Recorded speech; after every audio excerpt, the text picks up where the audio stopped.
இட்லி உப்புமா டேஸ்ட்டாக எப்படி செய்கிறதுங்கிறத பார்க்கலாம். ஒரு பாத்திரத்தை அடுப்பில் வச்சு கொஞ்சம் எண்ணெய் ஊற்றி கொஞ்சம் கடுகு போட்டுக்கோங்க, கொஞ்சம் உளுந்தம்பருப்பு போட்டுக்கோங்க, வெங்காயம், சின்ன வெங்காயம், பச்சை மிளகாய், கருவேப்பிலை நல்லா பொடி பொடியாக கட் பண்ணி போட்டுக்கோங்க. கொஞ்சமாக உப்பு, ஏன்னா இட்லியில் உப்பு இருக்கிறதுனால உப்பு ரொம்ப கம்மியாக போடணும். இந்த வெங்காயம் நல்லா வதங்கி வரணும், கொஞ்சம் கோல்டன் ப்ரௌன் வர அளவுக்கு நல்லா வதக்கி விட்டுக்குங்க.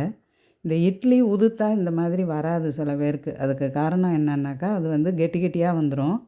நீங்கள் 24 ஹவர்ஸ் அதை ஃப்ரிட்ஜில் வச்சுட்டு எடுக்கணும். இப்போ நாளைக்கு உப்புமா செய்யணுன்னா இன்றைக்கி எத்தனை இட்லி வேணுமோ அத்தனை இட்லியை ஃப்ரிட்ஜில் வச்சுருங்க. அடுத்த நாள் காலையில் எடுத்து உதுத்து பாருங்கள், அது ரவை மாதிரி உதுந்து வந்துடும். இந்த மாதிரி செஞ்சிங்கன்னா இட்லி உப்புமா சாஃப்டாகவும் இருக்கும், டேஸ்ட்டாகவும் இருக்கும். இந்த வெங்காயத்தையும் நல்லா வதக்கி விட்டுட்டு நீங்கள் செஞ்சு பாருங்கள், ரொம்ப நல்லாயிருக்கும். இதுக்கு ஒரு தேங்காய் சட்னியும் கொஞ்சமாக ஜீனியும் வச்சு நீங்கள் சாப்பிட்டு பாருங்கள், ரொம்பவே டேஸ்ட்டாக இருக்கும். ட்ரை பண்ணி பாருங்கள்.